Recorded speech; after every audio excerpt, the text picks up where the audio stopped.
After my wife cheated with 3 men, I met the love of my life just a few doors down. I left because it felt like the only honest thing left to do. There's a point in some marriages where routine becomes inertia, and inertia becomes a kind of slow violence you don't notice until something shatters. In my case, it was 3 people and one very clear late-night text thread. Clara had been seeing people while we pretended the houseplants were the only things that needed watering. I caught her months before the final conversation, which is its own circus of humiliation. Pretending you don't know, compiling evidence like a bored detective, waiting for the moment you decide whether to drop a bomb or ask a question. I asked. She lied at first. Then she cried. Then she told me she was not herself. There's a weird grammar to cheating that makes people feel like it's a mood rather than a breach. She told me about connection and space and all the other words people use to make themselves feel like they're not monsters. I packed a bag that night and left the rest of it for the movers. I didn't tell most of my friends. I didn't want advice. I wanted to be small and boring and anonymous for a little while, so I could hear what my own head sounded like when it wasn't being shouted over. Prague felt like the right kind of anonymous. Old stones, noisy trams, people who looked like they could be anyone's cousin. I booked a hotel that had 3 stars in the guide, but 4 in the bathroom lighting, and called it luxury. I had the kind of cheap, determined optimism that shows up right after grief. You buy new shoes, you take a picture of a monument at sunset, you watch your phone as if it might make sense of the noise. The first night, I walked into a tiny bar off a side street because the menu promised local craft, and I was tired of American IPAs that all tasted like ambition. The place had low lights and a bartender who looked bored in a charismatic way. He remembered regulars by the order they hated and recommended whiskey to strangers.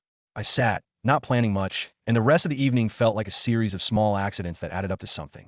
Her laugh cut through the room before I saw her. Not loud, but the kind of laugh that makes other people look up like a small lighthouse. I was already late and clumsy. The universe saw fit to combine those qualities. I knocked my pint into her drink. The world condensed into the slap of foam and the smell of wet wool. She squeezed the glass out of reflex and blinked at me, brows up, as if asking whether this was a test. My first instinct was embarrassment, then apology, which is boring, and then the thing that actually matters. I heard her say, "If you weren't so handsome, I'd be furious." It was a line that ought to have been terrible and self-congratulatory, but she said it with a sort of weary honesty, like she'd seen a lot of measures and decided mine was acceptable. I laughed then, because what else do you do when a perfect sentence lands in your lap? We talked. That's the boring sentence that hides a lot. We talked for hours by the bar, because conversation is the scaffolding of intimacy, and because Prague has a way of making confessions feel like souvenirs. She told me about an art residency she'd done years before, about the way paint dries differently in different climates, and about the terrible coffee at a place she'd never go back to. I told her about the end of my marriage in very simple terms because there's an economy to grief. You can spend paragraphs on details, or you can give the headline and keep breathing. She listened like it mattered. Sometimes people listen the way you listen to weather, and other times they listen like they're learning to be human in a language they didn't know. She was the latter. When the bar closed, we walked because the city insists you move with it. We found a bench near a bridge and kept talking until the lights on the water turned the river into a soft ribbon. We shared a hotel room because when 2 people have had enough of being small and anonymous for a while, the mathematics of proximity change. It wasn't dramatic. It was human. 2 people carrying suitcases of their own and a sudden, practical decision to not be alone. Morning was small and quiet. She made noise in the bathroom that told me she was getting ready, not fleeing. Later, I found a little folded note on the pillow, as if she'd left it because she couldn't say the words to my face. I like what we had. I'm not good at love on holiday. I don't fall in love in one night.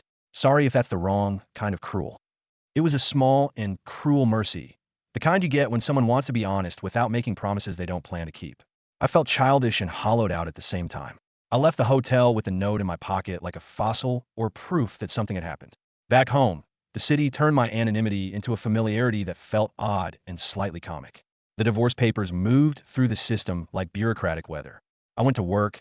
I said nothing to people who would have had opinions, and I let the days become small chores that kept me from thinking. That's when the universe, either cruel or generous, depending on your taste, decided to test coincidence. I was waiting at the baggage claim, the fluorescent light making everyone look like evidence, when I saw her. 80 feet away, leaning against a column, looking at the same carousel with a sort of small, private smile. Part of me expected to wake up from some dream.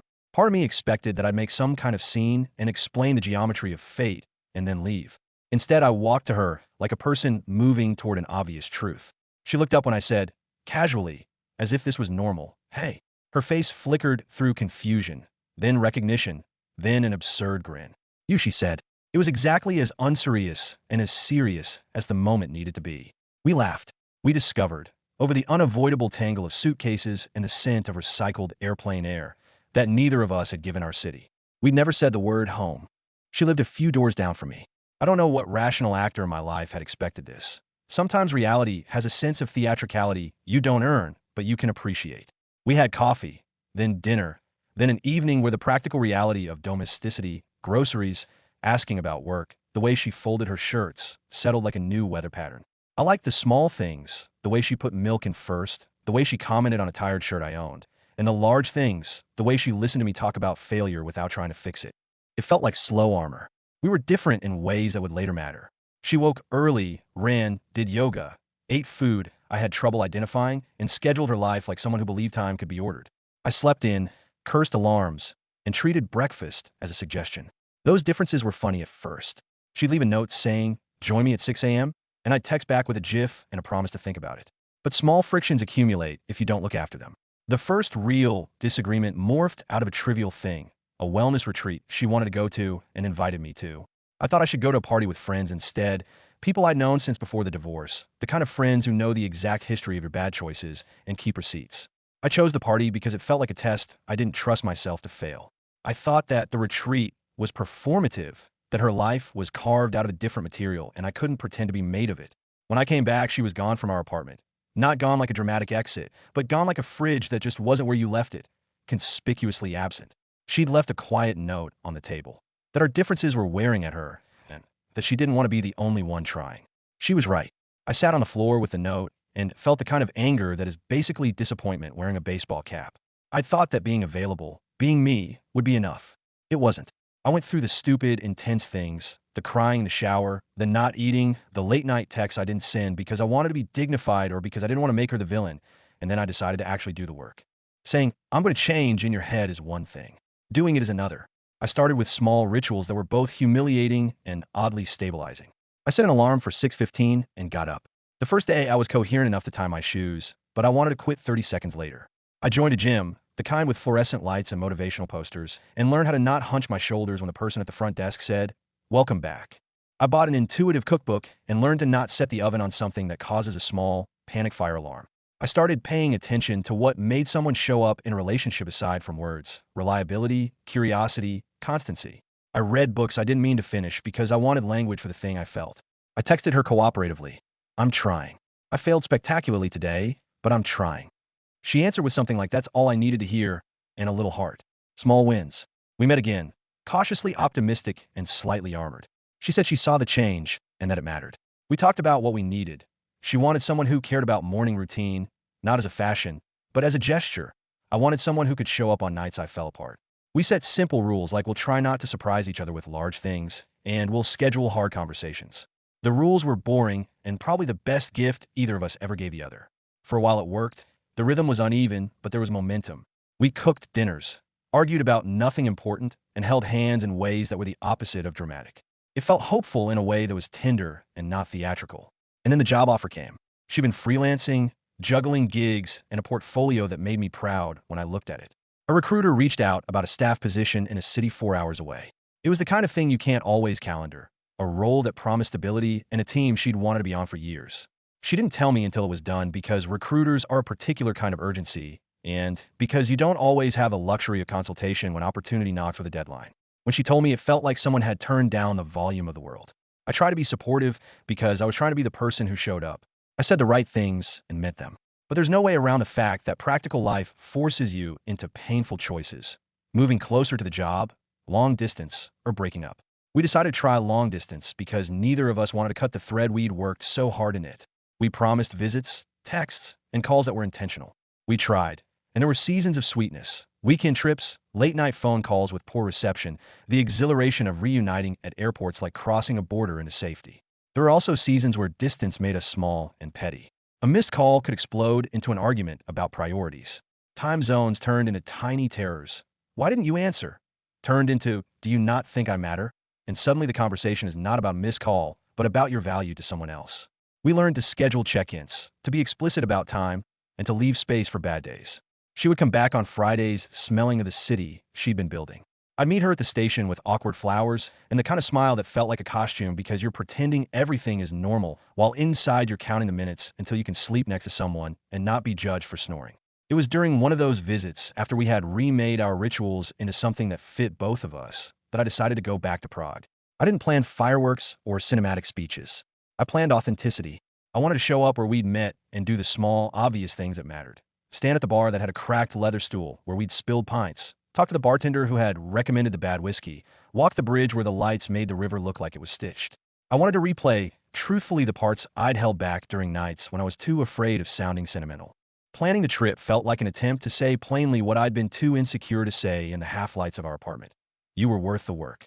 The ring was a painfully bureaucratic test of my capacity for vulnerability. There are whole economies around engagement rings that feel like a practical joke. I went to jewelers and felt like an amateur in a strange game. I read guides that said, choose a setting to match her style, and tried to translate. She likes clean lines and messy coffee stains into a metal and cut. I asked the person at the store about what mattered. He asked me about her hands, her wardrobe, whether she wore rings. I told him the truth. She likes things that are honest. He smiled like someone who'd sold 1,000 honest things and recommended something with a simple band and a modest stone. Modesty at scale. I paid too much and felt like I had won something trivial by accident. We went back to Prague in autumn when the city's heat had faded and the light was crisp. There was a different kind of intimacy in returning to a place where you had already left pieces of yourself. It's the geography of memory. The bar was smaller than I remembered and more honest. The bartender remembered us and raised an eyebrow as if to say, back so soon? We talked like people who knew the history of each other's mistakes and were choosing to add new ones, the kind that bring you closer instead of breaking you apart. I was nervous in an old-fashioned way, palms sweaty, mind fumbling for a sentence that would hold meaning without sounding like I'd read it in a movie. I pulled out the ring because that felt like the only sentence left that would mean what I wanted it to mean. When I asked her to marry me, it was a messy, sincere thing. I told her that I'd never believed in fate until I met her, which is true and also a cliche, and that I wanted to choose her every day, including the morning she was mean because she'd been dragged out of bed by a phone alarm. She screamed once and laughed twice and cried in a way that made the bar look like it had been made for us. She said yes before I finished the sentence and then kissed me like we were both desperate and deserved it. We came home engaged with a stack of plans that felt both enormous and manageable. We'd made practical decisions. When to look for a place together, how to fit our rituals into a shared life, who would keep what furniture. We told our friends, who reacted with the kind of mixture of joy and noise that all good news collects. We celebrated in small, domestic ways. A dinner where I burned something that tasted slightly better than it should have. A list of disagreements that read like a to-do list instead of a prophecy of doom. The work we'd done, waking up early, listening more carefully, being explicit about time, didn't vanish because there was a ring on a finger. It just changed shape. Engagement is not a magic eraser. It's a new context where the effort matters more because you've made a promise you intend to keep. People ask me about coincidence a lot now, like it's a measurable thing. I tell them something blunt. Some coincidences are openings. They're not fate in some cosmic sense where the universe has an opinion. They're invitations that present themselves in ways you can ignore or accept. Seeing her at the baggage claim could have been shrugged off as amusing, a footnote in the story of someone who left a note on a pillow and moved on. Instead, it became a hinge because both of us chose, repeatedly, to show up. You can treat these moments like a lottery or like a meeting point. I chose the second option. There are days when I think about the person I was when I left. He was crispy around the edges, stunned by a betrayal that felt designed to break him. There are days when I think about how long it took to learn the simplest things, to make coffee that doesn't taste like apology, to answer the phone when someone I love calls an inconvenient hour, to fold shirts the way she likes them. There are also days when we fight about the small things and laugh about the small things and marvel that after all the mistakes and the distance, we managed to pick a place to land together. We're engaged, yes. We are also practical. We know that life will contain mornings where we are both furious and nights where the distance bites and times when the demands of work crowd us out. But we have the scaffolding that makes the project possible. Rules that are boring and functional, rituals that are kind, and the memory of a ridiculous coincidence that reminded us both that we could be more than our worst moments. I don't think fate handed me happiness. I think I was offered a strange, small miracle, and I had to do the work to keep it. That sounds less romantic, but it's truer. The bar with the cracked stool is still there. The bartender still remembers the order I made when I was sad. And sometimes we sit in the dim light and think about the geometry of how we met and how many awful things had to happen before the right accident took place. I don't tell the story to make anyone believe in destiny. I tell it to make clear that the only reliable part of the story was showing up, Not just at the airport or in Prague, but the kind of showing up that means answering the phone at 2 a.m., learning to cook a stupid salad, admitting when you're wrong, and deciding sometimes to be boring for someone else's peace. If there's any truth that makes me pause, it's this. You can be hurt so deep that you think your chest is a permanent fissure. You can rebuild parts of yourself with small daily acts that feel ridiculous at first. And sometimes, through a combination of human care and improbable coincidence, you find someone who is not a cure, but a companion. That's how our story ended. Not with fireworks and a perfect tableau, but with a scratched ring and a promise to keep working. It's quieter than a movie and louder than a single night in a bar. It's messy and exact like living. And yes, we will still walk back to that bridge someday. Not because it's fate, but because we both like the way the river looks at night, and because we remember where we found each other when we were both trying not to be alone.